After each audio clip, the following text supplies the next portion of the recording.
Dear viewers, ধরেন আপনি এরকম একটা জায়গায় প্রস্রাব করতে বসছেন, প্রস্রাব করে হঠাৎ করে দেখলেন যে প্রচন্ড ফেনা উঠতেছে, প্রস্রাবের সাথে রক্ত যাচ্ছে, বা প্রস্রাব অনেক লাল, বা প্রস্রাবের পরিমাণ কম, অথবা প্রস্রাবে জ্বালা পোড়া শুরু হয়ে গেছে।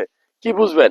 এটা বুঝতে হবে যে আপনার কিডনি, দুই পাঁজরে দুইটা কিডনি আছে, এই কিডনি যদি আপনার পর্যাপ্ত পরিমাণ পানি না পায়, তাহলে আপনার কিডনিতে ইনফেকশন হইতে পারে, প্রস্রাব লাল হইতে পারে। নর্মালি প্রস্রাবটা কেন লাল হয়? ধরে নেন আপনি পানি কম খাইছেন, প্রস্রাব লাল হবে। প্রস্রাবে কোনো কারণে ইনফেকশন হয়েছে, প্রস্রাব লাল হবে। ধরেন কিডনিতে কোনো ইনফেকশন আছে, প্রস্রাব লাল হইতে পারে, রক্ত যায়। প্রস্রাব লাল হওয়া মানে ধরে নিতে হবে যে আপনার প্রস্রাবের সাথে কি রক্ত যাচ্ছে।